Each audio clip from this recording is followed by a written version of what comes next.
FM, Wagas Mandin, broadcasting live from Calapan City. This is the FM radio of IDES Broadcast Group Incorporated. This is Kalahi DWXR 101.7 FM, proud member of KBP, kapisanan ng mga broadcaster ng Pilipinas. Disclaimer, ang mga pahayag, komento, pananaw o opinyon ng anchor at mga panauhin sa programang ito ay hindi opisyal o personal na pahayag, pananaw o opinyon ng DWXR 101.7 FM at sa management and staff ng himpilang ito. Disclaimer. The views and opinions expressed in this program are those of the speakers and do not necessarily reflect the views or positions of DWXR 101.7 FM management and staff. Narito na ang makabagong uri ng balitaan at talakayan sa radyo. Balita at talakayan. Balita at talakayan. Hihimay ng mga isya, talakay ng mga maiinit na usapin. Maglalahad. Punto por punto. Balita at talakayan. Tambalan. Sandy Soriano at Dom Lago. Alas 12 ng tanghali. Lunes, Miyerkules at Biyernes. Kasabay ng inyong tanghalian. Balita at talakayan. Dito lang sa himpilan ng DWXR 101.7 Kalahi mo FM. Balita at talakayan. Magandang tanghali po sa inyong lahat. Kumusta na po ang inyong tanghalian? Ayos pa po ba? Ano bang araw ngayon? Ngayon po ay ika-30 na yata ng Oktubre taong 2024 at Miyerkules po. Medyo pinakikiramdaman po natin yung bagyo kung nasa na. Mamaya babalita natin At syempre, ito pong programa natin ay naririnig din po sa 101.7 Kalahi FM at ganoon din po sa Facebook page sa live namin sa 101.7 Kalahi din FM po. At naririnig din po kami, napapanood at naririnig din kami sa sa YouTube, Hanapin niyo lang po yung programang Balita Talakayan ay naroon po tayo.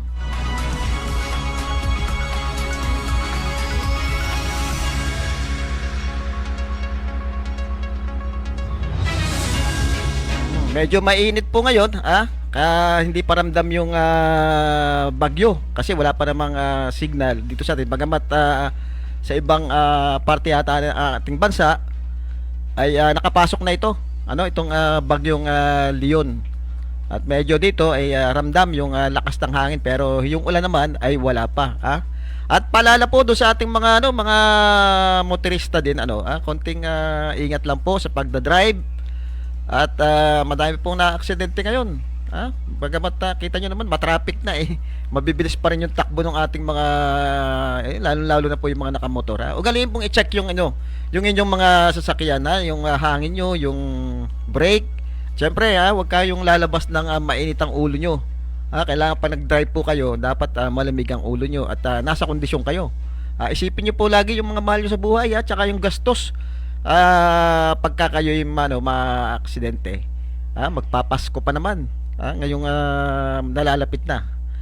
Pero bago mo sumapit ang Pasko, ito ilang araw na lang ay undas na yung November 1. Dadalaw na naman sa sa kanilang mga mahal sa buhay yung ating mga kababayan. Sana ay hindi na dumating itong bagyong ito.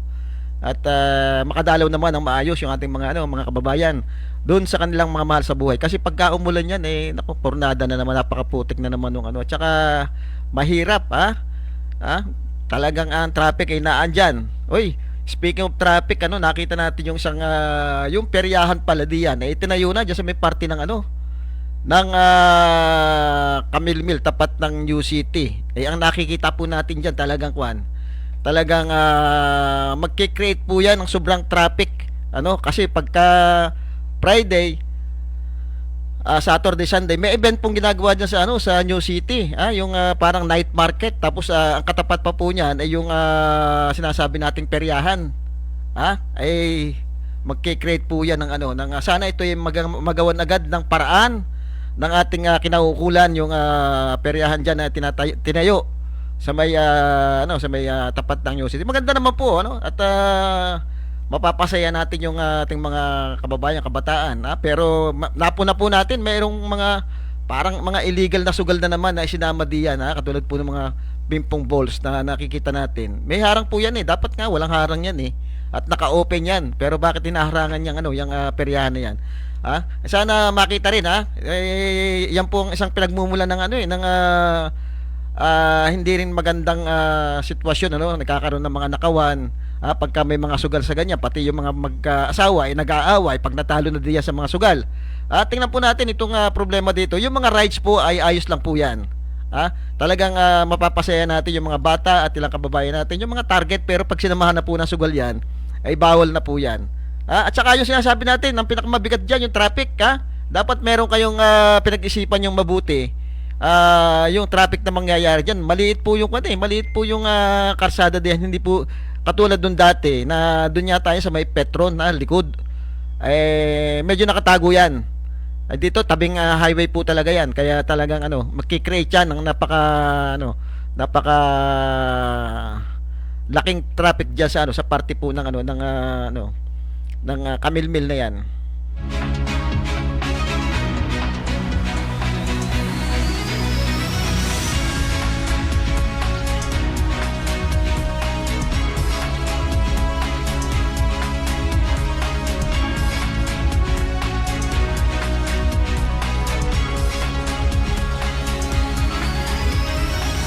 Ay, nagpapasalamat po tayo at finally na medyo nabigyan po yata ng solusyon yung napakatagal na pong problema diyan sa Batangas Port.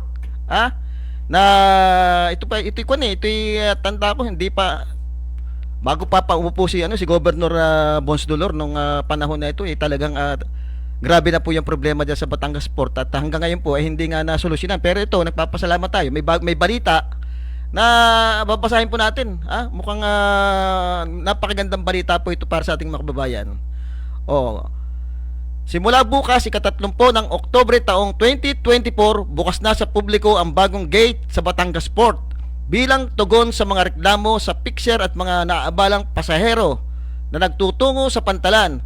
Ang kasalukuyang passenger pedestrian entrance sa Yellow Gate na sa may Vendors Plaza sa harap ng Batangas Livelihood Center ay isasara na.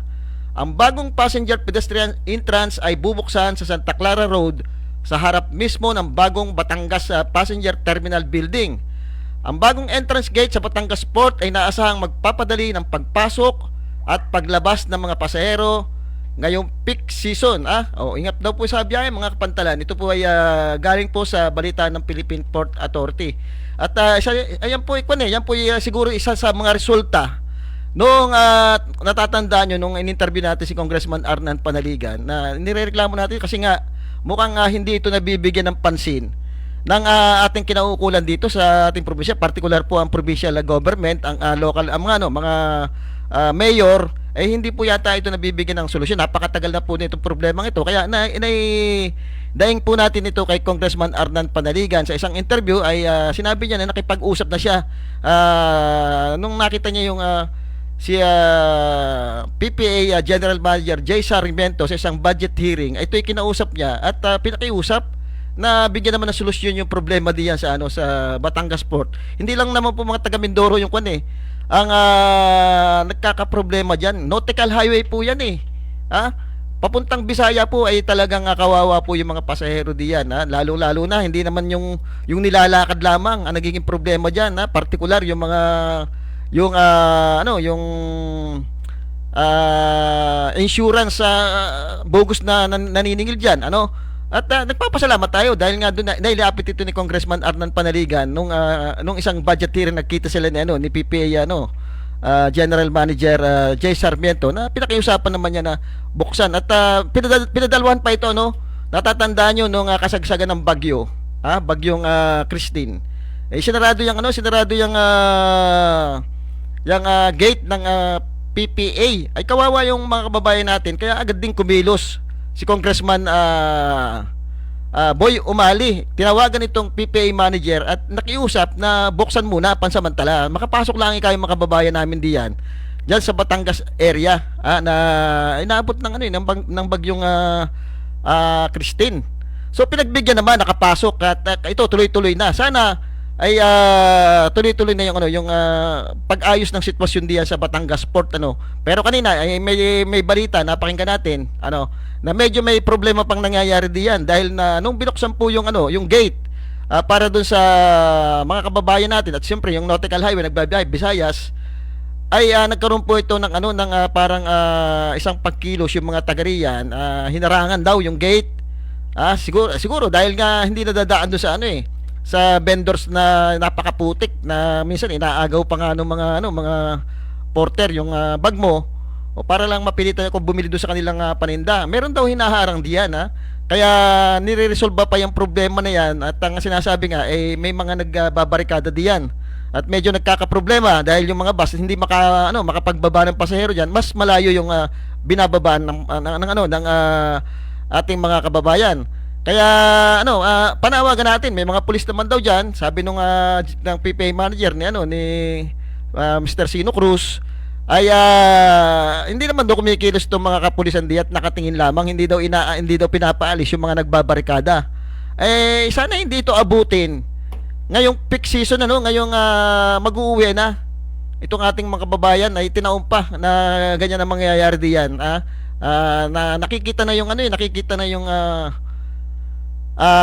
kumbaga mareremedyohan na yung kahirapan diyan ng ating mga kababayan, mapapadali na yung pagpunta nila doon sa barko. Pag nagdagsaan po yan at mayroong barikada nangyayari diyan, ilalong mahirap po yan. Lalo pong hindi makakapasok yung ating mga kababayan at mahirapang sumakay doon sa barko. Kaya ngayon pa lang panawagan na resolvehin na yung problema diyan sa Batangas Port. Huwag na nating hintayin. Itong ngayon yata nag-uuwi na may mga kababayan na tayong umuwi ngayon at maaaring umaasa na makakadaan sila diyan.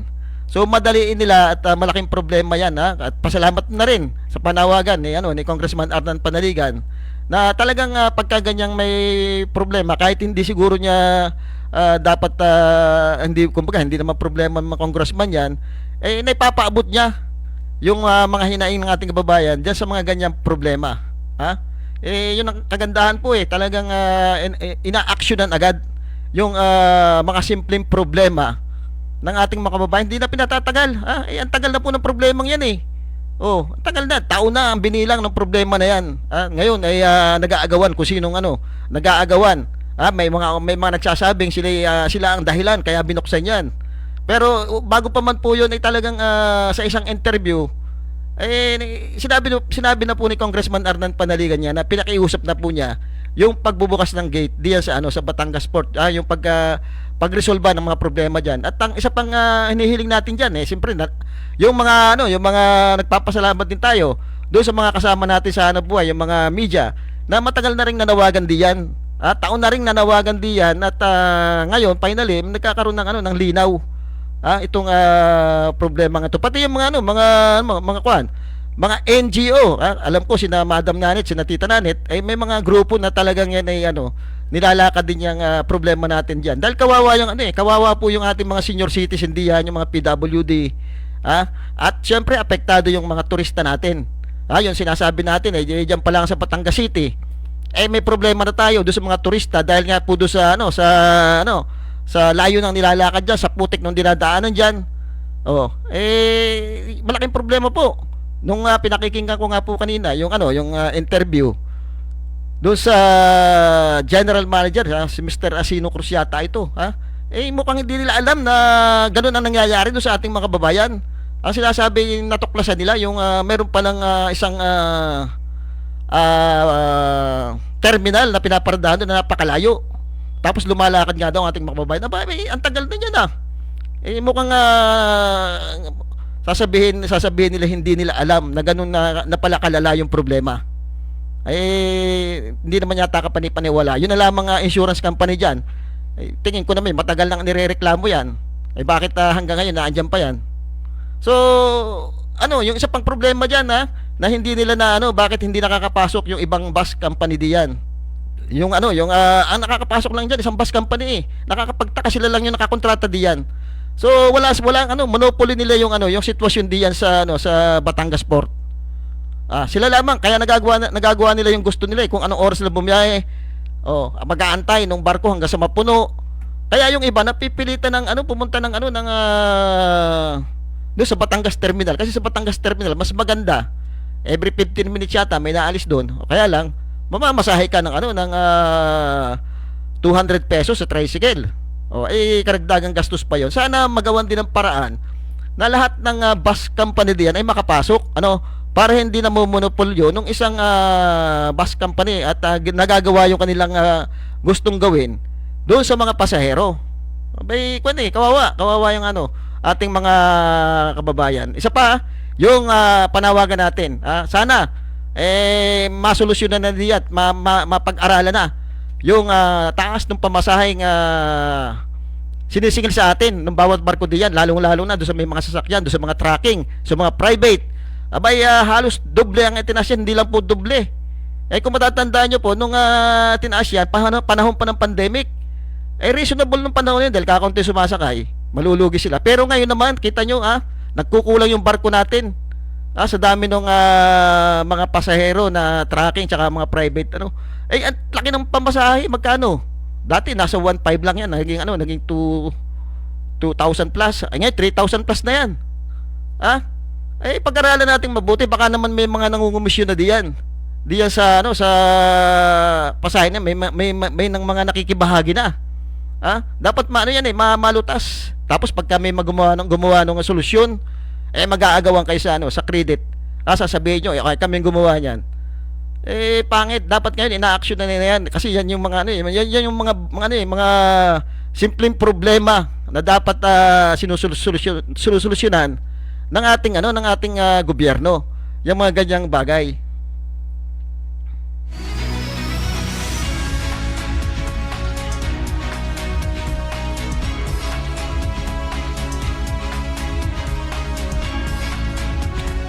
Bago po tayo magtuloy-tuloy, magbibigay lang po tayo ng ilang balitang nasyonal, at saka syempre yung ating weather bureau forecast.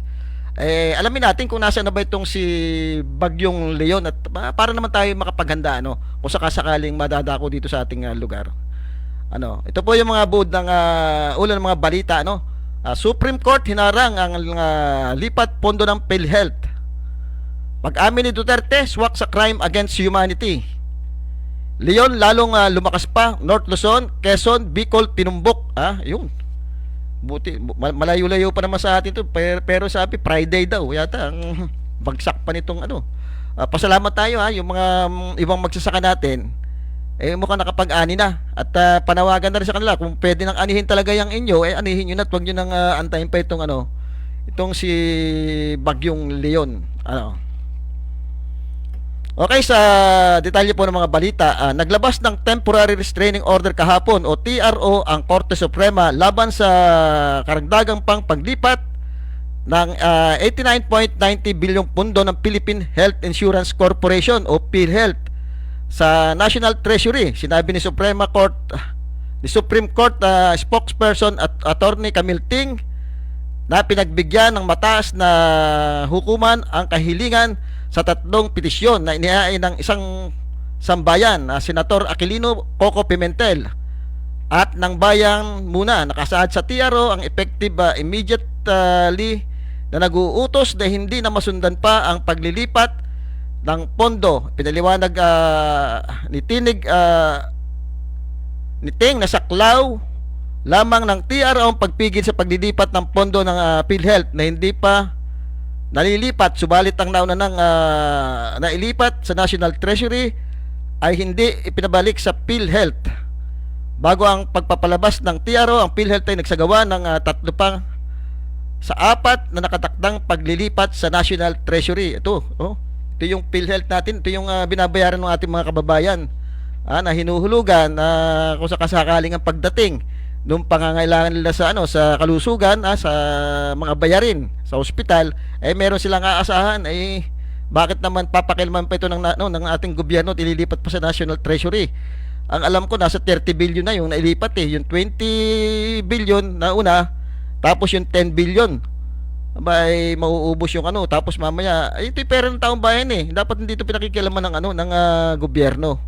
Ito yung gagamitin yata sa sa Maharlika Fund. Ang yung Maharlika Pandaman hanggang ngayon wala pa naman yatang mga plano kung ano yung mga proyekto nilang gagawin. Ano?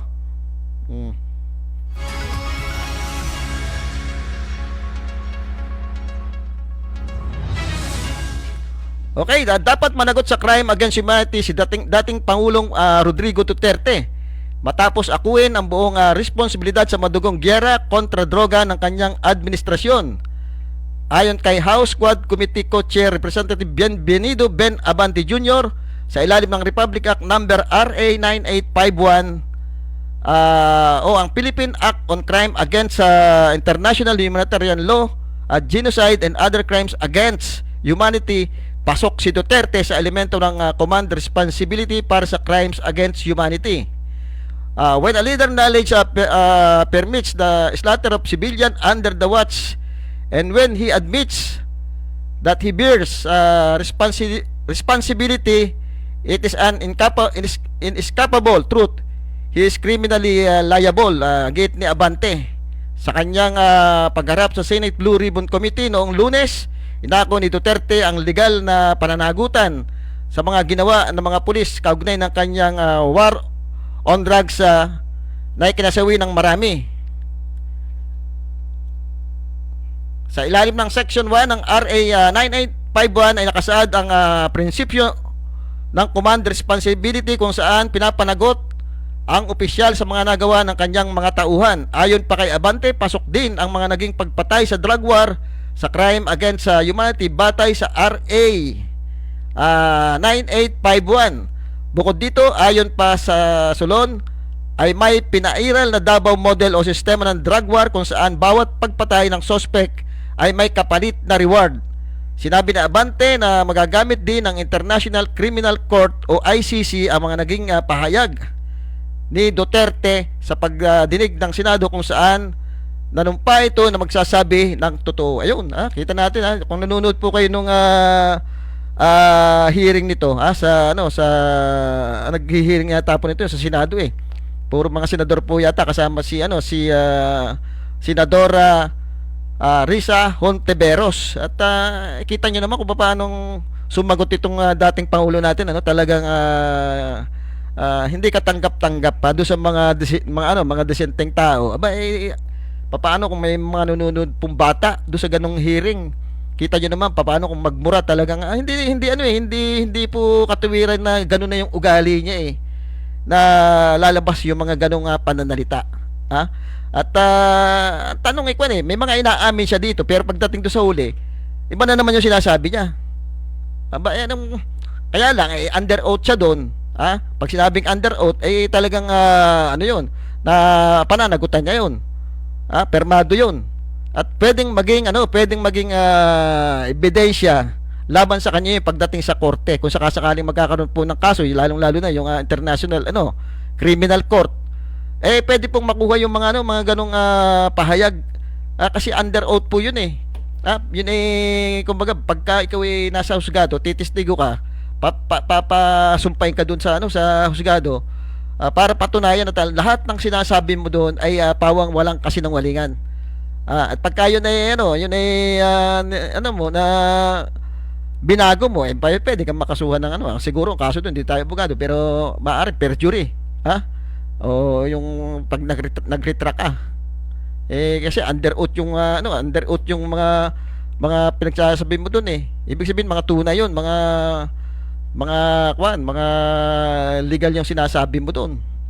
So sana at saka yung medyo matapang-tapang na sumagot dito si magtanong si Senator Risa Hontiveros, nakikita natin at nakikita rin ng ating mga kababayan. Mukhang yung ibang mga senador dito ay natamimi. Hindi natin malaman kung natatakot baga o nakinabang sila nung panahon ni Pangulong Duterte. Namin dito ni Pangulong Duterte na meron talaga siyang death squad So, yun? Ibig sabihin totoo na meron talagang kumikilos. Lalo na sigurong sabi nga niya, siya mismo nagsabi, ako ikay naiihi. Doon sa mga tanong, baka lalo siyang nahi kung naihi kung naando sina Congressman Castro, si Congressman yung bata, si Yung Manuel ano? Manuel ba ano yun? Yung mga makabayan black, yun ang magagaling magtanong pagdating sa ganyan, matatapang. Hindi talaga nasisindak. Kasi siguro hindi naman kami nakinabang diyan. Talagang kami serbisyo yung totoo lamang. Malinis yung konsensya na pag sila nagtatanong. Pagka siguro yung mga senador, kaya siguro natatamimi yung iba o natatakot, baka nakinabang nga doon sa panahon ni Pangulong Duterte.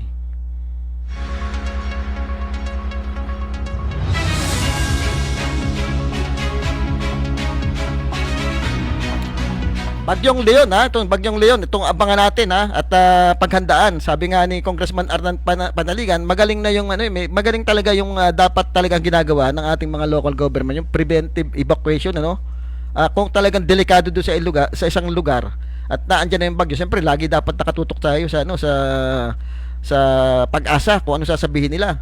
Pag alam naman natin na doon sa mga ganung delikado, dapat talagang ilikas na yung ating mga kababayan para pagdating sa ganung sitwasyon naandyan na, hindi tayo nagkakamahog at kailangan hindi tayo kukulang doon sa mga nagre-rescue.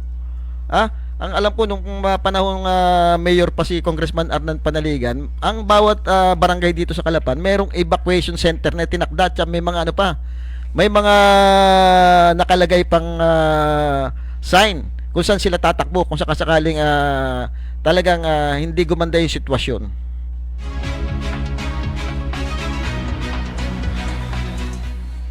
Okay, lumabas ang Bagyong Leon habang nasa may katimugan, nasa may katubigan ng silangan ng Cagayan. Alas 5 ng hapon kahapon, ang sentro ng Leon ay namatayan ng Pag-asa sa layong 505 kilometro silangan ng Tugigaraw City, Cagayan, o nasa layong 515 kilometro silangan ng Apari, Cagayan. Taglay nito ang lakas na hangin na umabot sa 150 kilometer bawat oras at pagbugso na sa 185 kilometer bawat oras. Dulit nito, nakataas ang signal number 2 ng bagyo sa Batanes, Babuyan Island, mainland Cagayan, northern eastern portion ng Isabela, Apayao, northern portion ng Kalinga, northern portion ng Abra at Ilocos Norte.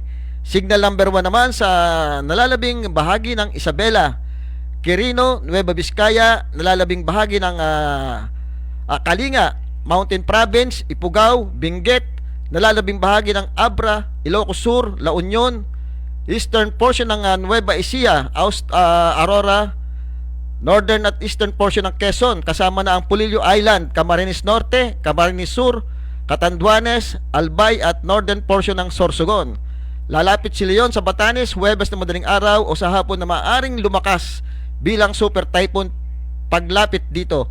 Makaraang lampasan ang landmass ng Taiwan. Si Leon ay iikot sa hilagang silangan ng Taiwan Strait papuntang East China Sea hanggang sa lumabas ng Philippine Area of Responsibility sa November 1. Ayun, alam niyo na, sa atin wala pa naman meron pa tayong magandang panahon na nararanasan ngayon at yun nga, siguro panalangin natin sa Panginoon na hindi na dumaan yan dito sa ating lalawigan dahil unang-una kawawa. Nakita nyo naman yung nangyari doon sa iba't ibang lugar ng ating bansa, particular diyan sa Bicol region. Talagang hindi nyo inaasahan. Sinasabi nga hindi naman nangyayari yung ganung pagbaha doon sa kanilang lugar. Pero ito bakit nangyayari na? Ito na siguro yung ganti ng kalikasan at na nangyayari sa Batangas po. Talaga naman pagkabata ko hindi ko naman na balitaan na binahayang katulad yan Tanawan, yung Batangas City, Batangas Salipa, ibang bahagi ng Batangas. Talagang ngayon lang po nangyari yung mga ganyang pagba. Kaya dito po sa atin hindi po tayo tinamaan. Siguro dapat pinapag-aralan na yan.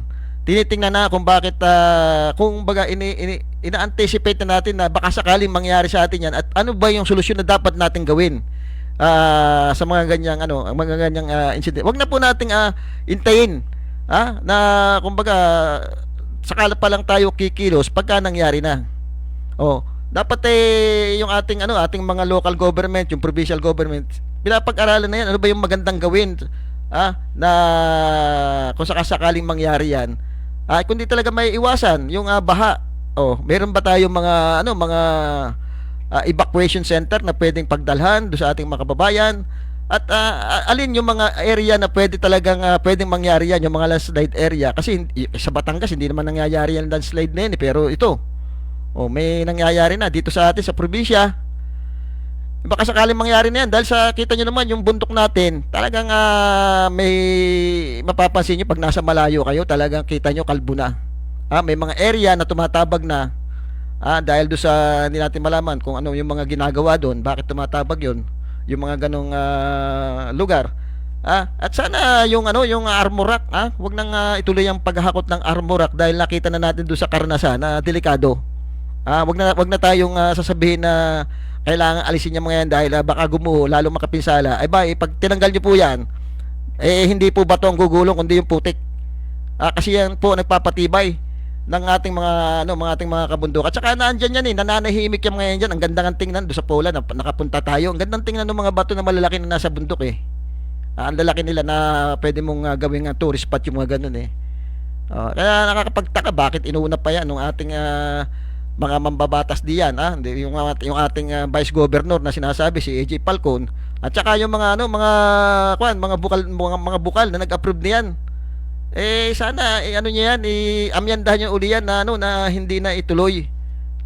Kung yan may binago kayo diyan na kaunti, baguhin niyo na ho lahat.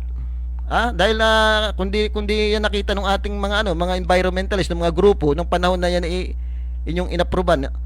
Ituloy-tuloy yan. Tuloy-tuloy yung paghahakot ng Armorac. Buti nila mayroong nakabantay na mga nagmamahal para sa kalikasan natin at nagkaroon ng pagkilos para kondinahin yung paghahakot ng Armorac. Hindi po totoo yung sinasabi nila na kaya hahakutin yan para matamnan yung mga lupain na meron yan. Ang dami pong bakanting lupa dito na walang Armorac. Bakit hindi yun ang asikasuhin nila? Yung mga bakanting lupa, yun ang pagtamnan. Wala naman nagiging proyekto ang proyekto ng provincial government diyan sa agrikultura. Kung tutusin yan, dapat ang pagtuunan ng pansin yung agrikultura dahil unang-una yan po yung di ba nung una nakilala ang Oriental Mindoro bilang isang food basket, di ba? Tayo nagsusupply tayo ng mga bigas, kilala ang Mindoro pagsusupply ng bigas. Yung magagandang klase. Ngayon wala na. Hindi kasi nasusuportahan yung ating mga magsasaka. Sasabihin binibigyan ng mga traktura, binibigyan ng mga kung ano-ano makinarya. Hindi po yun ang kailangan. Ang kailangan po yung tuloy-tuloy na programa ng ating gobyerno para sa magsasaka. Hindi lang basta bibigay mo diyan. Turuan mo sila kung paano. Dapat may mga teknisyang pinapadala diyan para pag-aralan yung mga lupa, para sila turuan kung paano magtanim. Pag binigay mo lang ang pera diyan, wala, gagastos sila ng mga yan. Pagsasabong pa. Kasi hindi alam ang gagawin dapat pag binigyan mo yan, tuturuan mo ngayon kung paano gagamitin yon hanggang sa makita mo yung resulta ng programa. Hindi mo iiwanan hanggang sa sila tuloy-tuloy na matuto. Para kasing panlabas lang yung ginagawa natin bibigyan mo ng ganyan, papicture ka, binigyan mo ng ganito, papicture ka doon. So pagkatapos wala na. Hindi mo nasusubaybay yung programang binigay mo.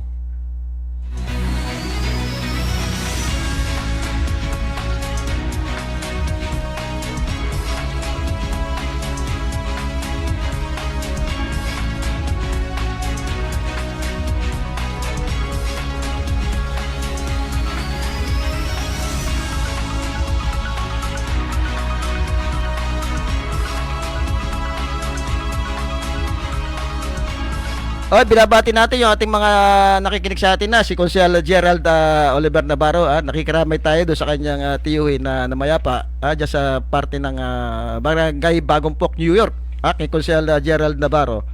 Siyempre kay Jason Amar na nakikinig din dito sa ating sa studio.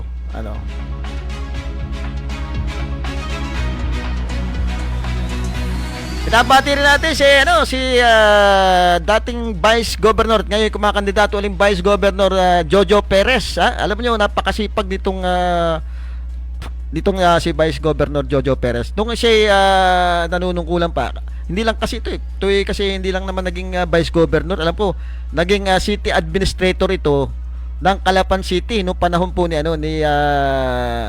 Mayor Doyle Leacho na magkasama sila at napakaganda po nung naging resulta nung sila ay magkasama. Nakita natin yung magandang pag-unlad at saka yung pagsulong ng ating Calapan City nung panahong nanunungkulan pati itong dalawang ito. Kasi nung sinubaybayan natin, naging Vice Governor po siya. Nagpapasalamat po tayo dito kay Vice Governor Jojo Perez dahil may malasakit po ito pagdating sa kalikasan. Sa kalikasan ay talagang siya po yung isa sa instrumento kaya po na-sustain natin yung 25 years mining moratorium na amyandahan at tuloy-tuloy po ito. At kung matatandaan nyo, sila din po yung nagpanukala kasama po yung Sangguniang Panlalawigan noon. Kung matatandaan nyo na nagkaroon ng girian ang executive at saka yung legislative tungkol doon sa pagbabudget ng annual budget noon. Kung matatandaan nyo, noong pandemic, napakahalaga nung budgetan mo nung pandemic na yun, yung health natin. So pinaglaban nila ito na ang budget natin ng health ay talagang pinaglaban nila na dapat mas malaki ang budget ng health kaysa dito sa infrastruktura. Kasi ang gusto ng provincial government panahon ng pandemic, kaya medyo nagkaroon ng girian diyan. Panahon ng pandemic ay ang gustong ilagay ng provincial government na napakalaking budget ay para doon sa infra. Kaya nangyari nung kasagsagan po ng pandemic, ang dami pong nasakripisyong buhay nating mga kababayan dahil ang daming kulang tayo ng mga oxygen, kulang tayo ng gamot, wala kasi inuuna yung infrastruktura na hindi naman makagalaw din ng panahon na yan dahil nga pandemic. Dapat nilagay muna sa yun po ang isang naging issue noon kaya ang sinasabi ni Governor Bons Dolor na kung makikita ngayon, di ba, ang katandem niya ngayon yung kapatid at ang sinasabi niya ay itong last term niya ay gusto niyang maging maayos lahat yung kanyang programa. Kasi nga yun nangyari nung nakaraang termino niya ay may mga hindi naaprubahan. Pero sa tingin ko tama naman po yung ni Vice Governor Jojo Perez na dapat mas unahin yung health nung panahon na yon. Sa ngayon sinasabi ni Governor na kailangan kalyado niya o kapatid niya, kaya kapatid niya kinuha niya ay para may patupad na niya yung magagandang plano pa niya sa ating lalawigan. Pero sa nakita ko mukhang hindi po ganoon dahil kung tutusin sa ngayon pong terminong ito ang Vice Governor at saka yung Sangguniang Panglungsod kung tutusin halos hawak na nila kumbaga pwede talaga ipatupad yung mga programang magaganda pero bakit hindi po nangyayari? Ang isa pong sinasabi natin yung kung di po ako nagkakamali yung issue po ng kuryente ay isa po yan sa unang pinangako ng ating mahal na gobernador ng unang laban niya. Isa yan sa pinangako dahil may problema tayong malaki ng panahon na sa kuryente. Ang sinasabi niya ay tatapusin niya ang problema sa kuryente. Pero hindi naman po nangyari hanggang ngayon. Ganun pa rin po yung problema natin, hindi nasolusyonan. Kung tutusin kapartido na po niya si Vice Governor E.J. Falcon. Hawak na po nila yung Sangguniang Panlalawigan. Bakit hindi pa po nasolusyonan? Kabaligtaran po sa nangyari. Ang nangyari, madaling na-approve yung Armorac. Yung ordinansa ng Armorac, yung sa dredging na-approve agad. Pero yung mga problemang sinasabi natin, na sinasabi nila noong na puro paninira, nandiyan pa po. Yung issue po natin sa provincial hospital na walang gamot, nandiyan pa rin naman po hindi pa rin po nasusolusyon. Sinasabi may mga dumarating na gamot. Pero kung meron man po, napakabagal. Yung proyekto nila, madami silang proyekto ngayon, mga building, pero anong sinasabi, mga building, anong pwedeng gawin dyan sa mga building na yan? Yung provincial hospital natin, nakikita mo, yung mga pasyente nasa pasilyo, walang gamot. Tamantala itong mga building, wala naman tao. Anong gagawin natin diyan? Kumbaga hindi yun yung mga prioridad na pangangailangan ng ating mga kababayan. Hindi yung mga ganun. Kaya parang salo doon sa sinasabi na kaya yung kapatid ng kinuha ay parang may patupad na yung kanyang mga magagandang proyekto.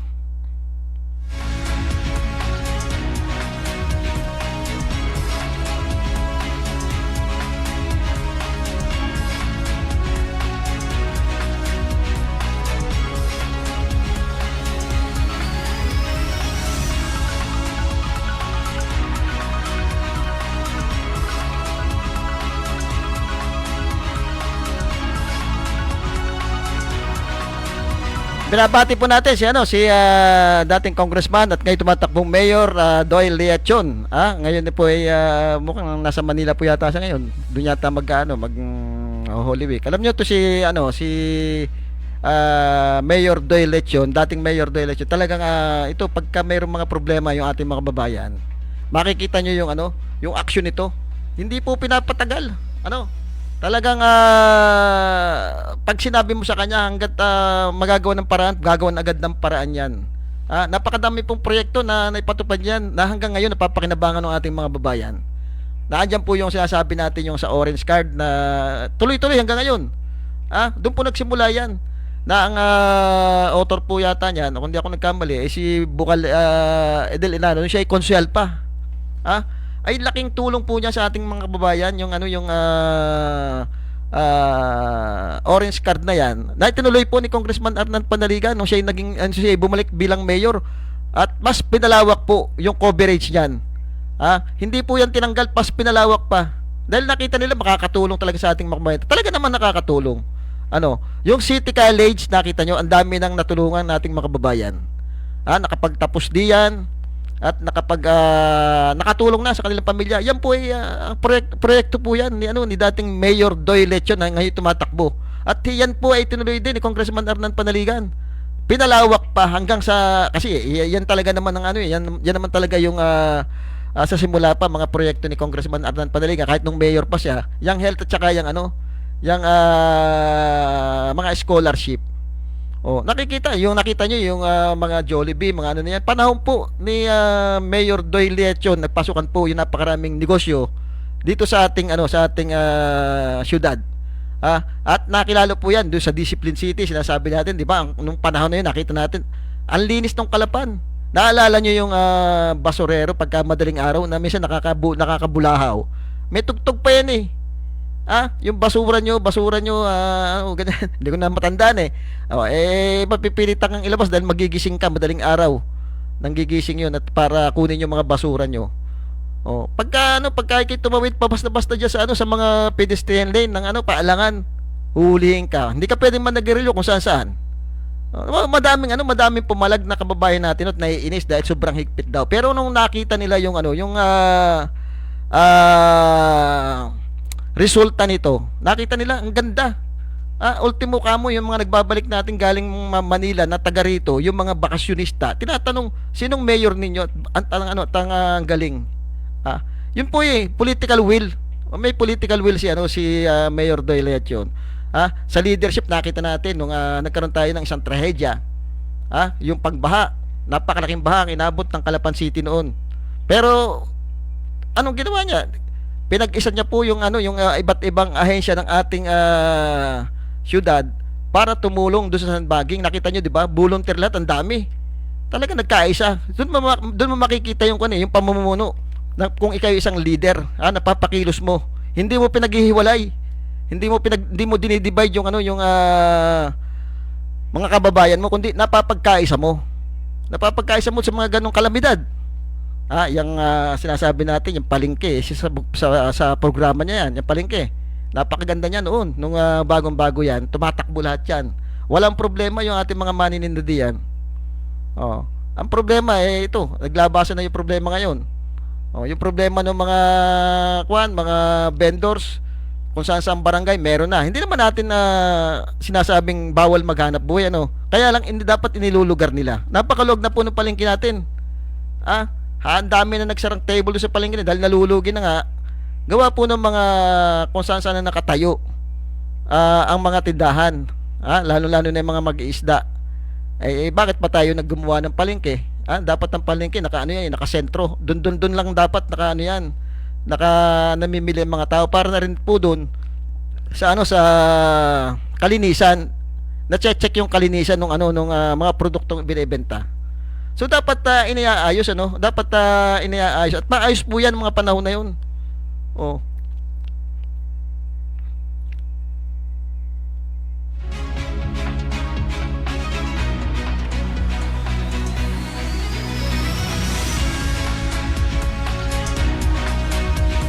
Sa panahon po ni Mayor Doy talagang kahit sa trabaho makikita nyo yung trabaho, ang dami pong na-generate na trabaho nung panahon na yon.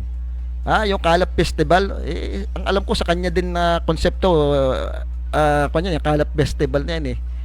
Tingnan nyo po doon sa Facebook page niya na hanggang ngayon po talagang nakatatak at napapakinabangan ng ating kababayan yung kanya mga naging proyekto. At mismong si Congressman Arnan Panaligan, kasi naging naging city legal officer po ni Congressman Arnan Panaligan nung batang-bata pa yan si Doy. Talagang nakita na niya ng potensyal na maging isang magaling na leader. At hindi naman tayo binigo, 'di ba, nung naging mayor yan. Talaga ng mga nakita niyo sa City Hall nung umupo yan. Wala naman pong tinanggal yan diyan eh. Kikilaban kay kakampi na andyan po nandiyan po. Basta qualified po sila.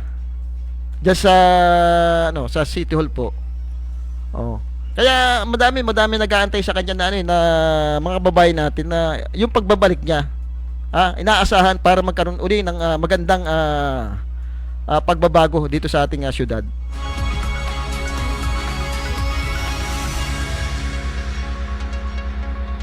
Natay po natin si Congressman Arnan Panaligan, baka sakaling tatawag ma-interview natin kasi nung linggo nakita natin yung isang post na diyan po sa may parte ng Libis kay Kapitan Hisosa Narsoles ay merong isang bisita yata siya diyan sa isang lugar na yan. Doon sa housing, yung sa Macario Adriatico. Ito yata yung unang-una niyang naging housing project at 20 years ago. At yung mga titulo niyan ay parang naipamahagi na doon sa mga nakatira diyan sa Macario Adriatico Village Homeowner Association. At ang naging panauhin nga diyan ay si Congressman Arnan Panaligan dahil isa yan sa mga naunang proyekto niya, yung housing. Alam ko madaming housing na naging project si Congressman Arnan Panaligan. Isa lang yan, yung Macario Adriatico sa naging proyekto niya. At syempre yung kanyang proyekto sa iba't ibang lugar. Babasahin tayo mamaya.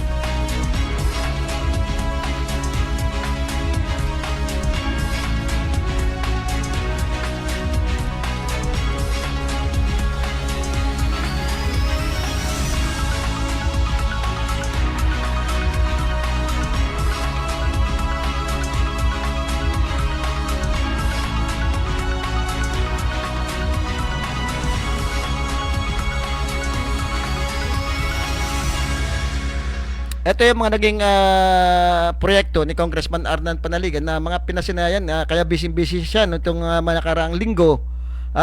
Hindi pa po kasi nag-uumpisa uli yung kongreso. So ang ginagawa po niya, nandito pa rin pa yata siya ngayon. Ang ginagawa po niya ay nag-iikot-ikot po sa iba't ibang lugar dito sa atin sa unang distrito. At isa po sa pinunta niya itong sa Socorro, yung Aguila Congressional Project, aksyon ng gobyerno at inisyatibo sa larangang legislatura. Ito yung Aguila, yung pinunduhan niya ang proyektong ito sa Kongreso at isinama sa national budget. Pinasinayan din niya ang proyektong ito ngayong October 29, 2024 kasama niya sa okasyon si Mayor Nemen Perez ng Socorro, mga miyembro ng Sangguniang Bayan, punong barangay William Delmo at mga opisyalis ng barangay Litoboro. Ganun din ang mga punong barangay ng mga karatig barangay at si board member Bong Brocal. Ang pagbabasbas ay sinagawa ni Father Robert Sanchez ng Our Lady of Fatima Mission Area. At ito po yung isa sa mga project ni Congressman Arnan Panaligan, yung construction of Farm to Market Road in Sitio Talisay and Sitio Antipolo in Barangay Litoboro 2, Socorro Oriental, Mindoro. Ito po yung nung August kahapon lang ito. Kahapon lang, October 29, 2024. At ito pa, itong isa pa rin sa Aguila Congressional Project, yung rehabilitation ng Sapul Bayanan Dos Road, Calapan City with solar light installation. Ang Sapul Bayanan Dos Road ay magsisilbing alternatibong daan o bypass road para sa mga motoristang papunta sa 14 na bayan ng Oriental, Mindoro at mga dadaanan sa Nautical Highway. patungo sa ibang probinsya. Ito'y kasamaan ito nung ginagawang daan diyan doon sa papuntang yung pasok ng Masipit papuntang saan ba tayo? Sa may papuntang City Hall din. May mga bypass road. Ito yung mga dapat mga dapat nagiging proyekto ngayon dito sa Calapan City, yung mga bypass road. Kasi nga kita natin talagang nagsisikip na yung mga daan natin.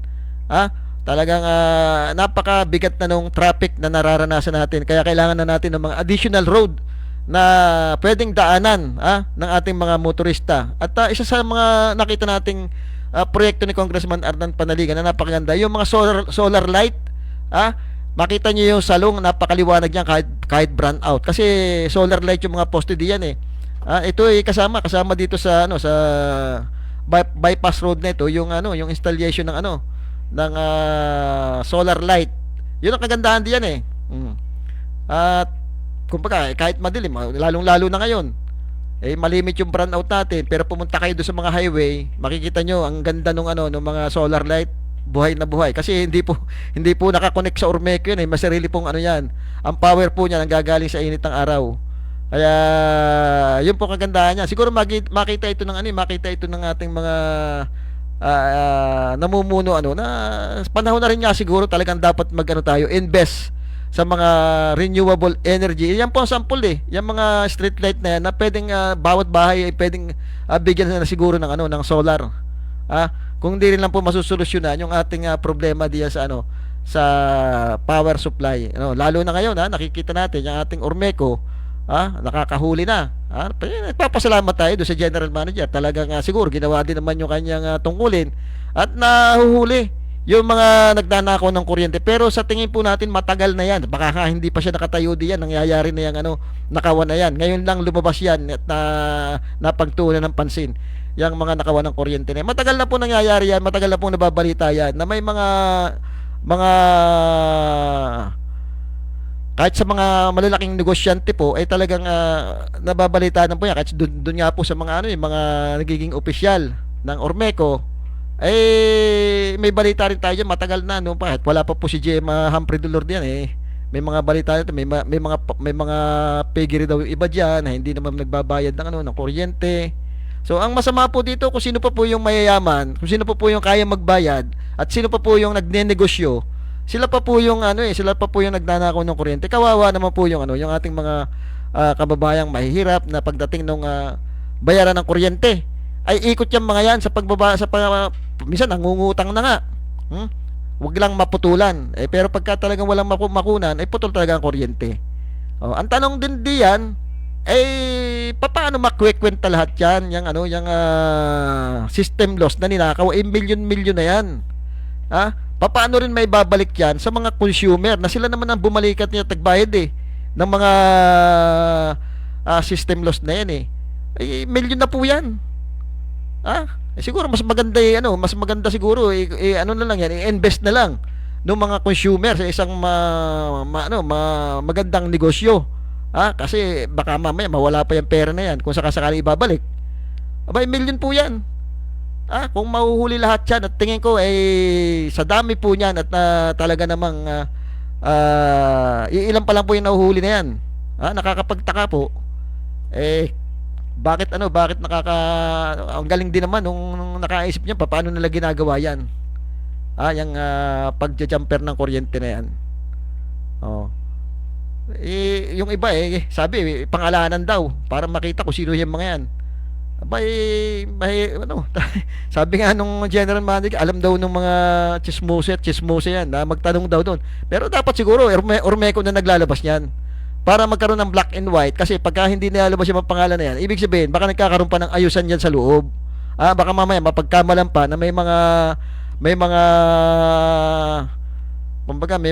lakaran pa nangyayari diyan. Kaya mas maganda black and white ilabas na kung talagang may ebidensya yung mga yan nagnanakaw ng kuryente.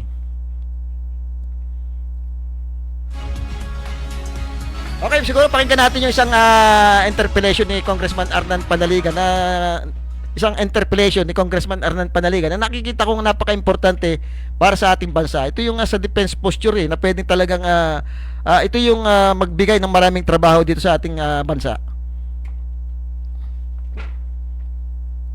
On Inayos po. Congressman Arnan Palidigan for the his sponsorship speech. Mr. Chairman, thank you very much, Mr. Chairman. Chairman, this bill seeks to Wala provide sab. for the development of a national defense industry and grant incentives to enterprise engaged in the defense industry. The establishment of a domestic defense industry is a vital Dali lang po, strategic inayos move lang po ng technician yung that will yung enable the Philippines to effectively pursue Wala. the long-delayed modernization Sige, of the wala. armed forces of the Philippines. Okay. Yan po sana paparinig natin yung isa doon sa mga bill na naipasa. Alam ko apat na po yung naipasa na bill sa Kongreso ni Congressman Arnan Panaligan. Siya po yung principal sponsor.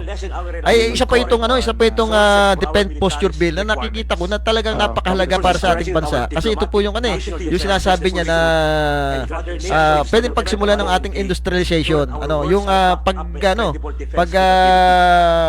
gagawa ng mga makabagong armas dito na gagawin sa atin, makikreate po ng malaking trabaho yan kasi pag nakapaggawa po tayo ng mga barkong pandigma, ay sunod na po yan. Yung paggagawa natin ng iba't ibang bagay, pwede pong dumating hanggang sa sasakyan, makuha na po natin yung paggagawa niya. Sisimula po tayo diyan sa yan, okay, pangyayin po natin. Thus, the establishment of a national defense industry will serve a dual purpose. Number one, it will modernize our armed forces and the other armed services. Because when we Call on Okay, yan, pakinggan po natin. Maganda po yan yung Congressman Arnan yung Palidigan for defense the posture niya his sponsorship speech. Mr. Chairman, thank you very much, Mr. Chairman. Mr. Chairman, this bill seeks to provide for the development of a national defense industry and grant incentives to enterprise engaged in the defense industry. The establishment of a domestic defense industry is a vital strategic move that will enable the Philippines to effectively pursue the long-delayed modernization of the armed forces of the Philippines and acquire a credible defense posture for the country. This will likewise enable the Philippines to assert a truly independent foreign policy. By having our own domestic defense industry, we can lessen our reliance on foreign sources for our military's requirements. It persists stressing that our diplomatic initiatives are best pursued if other nations, whether friend or foe, know that our words are backed up by a credible defense capability. A robust defense industry will also underpin our country's industrialization strategy. The manufacture of armaments and other defense material will generate employment opportunities to thousands of Filipinos. The armaments that we produce can also be exported to other countries and thus earn revenues for the country. Thus, the establishment of a national defense industry will serve a dual purpose. Number one, it will modernize our armed forces and the other armed services. Because when we refer to the armed forces with small a, small f, we do not refer only to the AFP, but to all the armed services to include the Coast Guard, the National Police, NBI, and other law enforcement agencies. So, a robust domestic defense industry will help us modernize our armed services. And number two, it will also help advance the industrialization of our country. So in view of this, Mr. Chairman, the approval of this bill, House Bill 1616, and the companion bill, the one that I filed also, House Bill 667, is earnestly requested. Thank you very much, Mr. Speaker. Salamat po, Mr. Honorable Panaligan, for the privilege, for the sponsorship speech on House Bill 1616 and another House Bill 6667. Ayun. House Bill number 3393.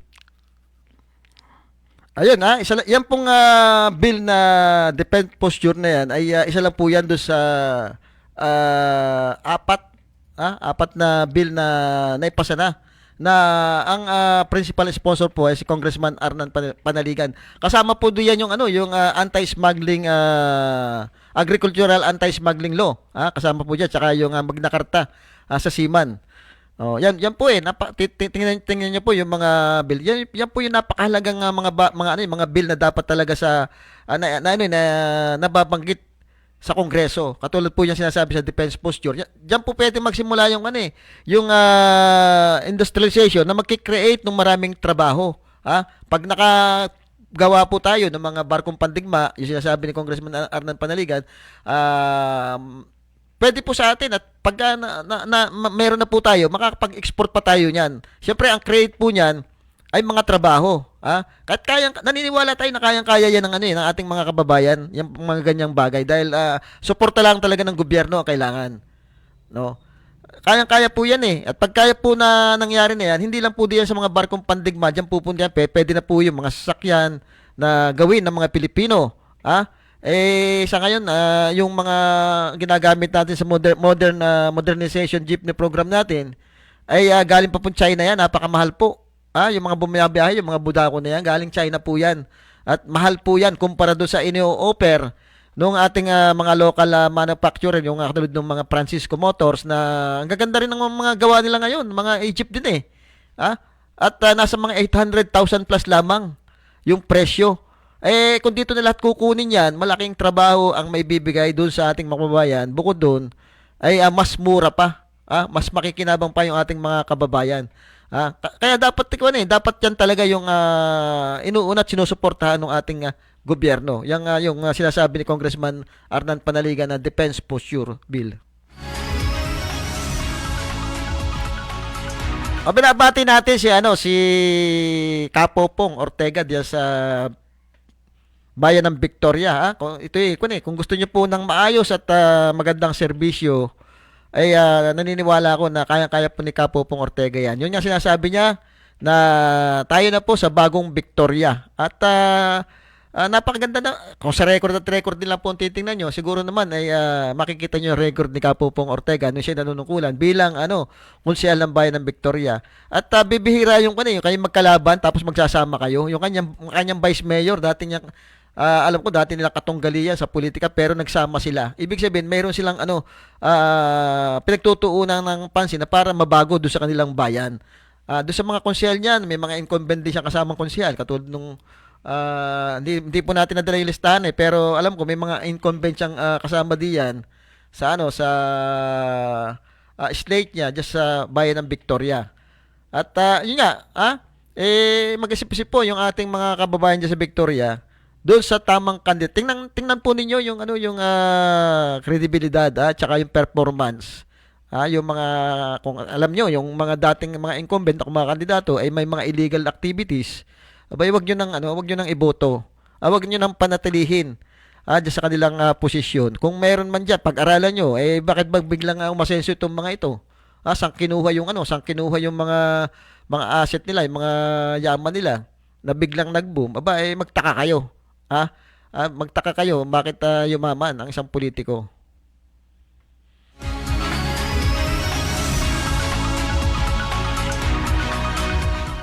At syempre dito sa atin sa probinsya, merong isang kumakandidato na sabi ka ay baguhan at maaring sabi nila wala daw hindi manalo. Huwag kayong kakasigurado Kasi itong sinasabi niyo si Kuya Orbin Rabino, hindi ito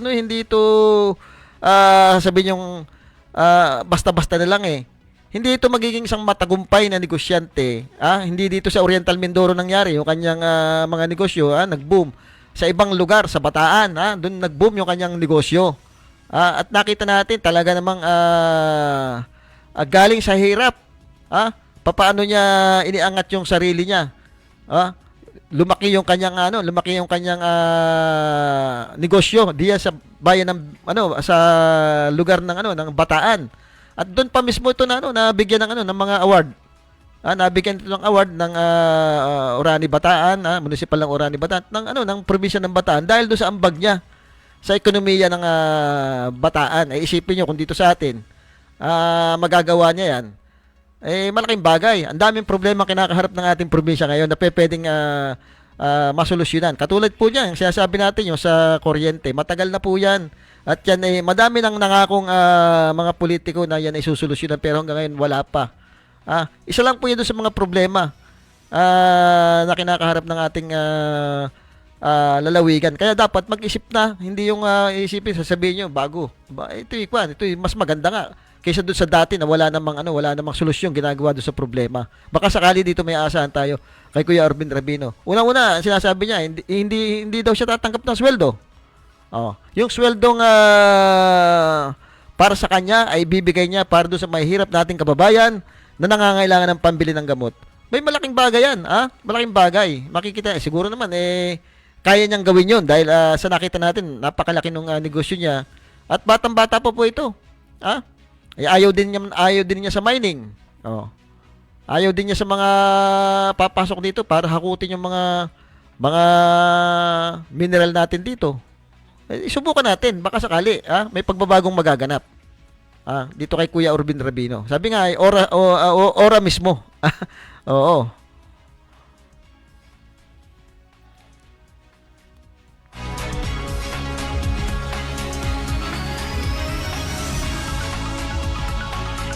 Ay, nakikinig pala sa atin si Madam Colleen, magandang hapon kay Madam Colleen.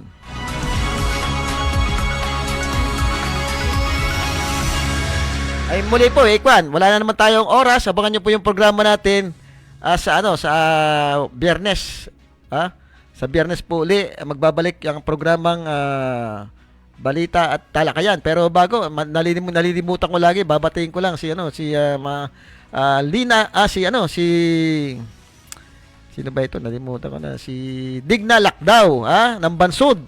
Nakikinig lagi sa programa natin. Si Miss Digna Lakdaw ng Bansud. Magandang hapon sa iyo. Muli po, Sandy Soriano ang inyong nakasama sa programang Balita at Talakayan.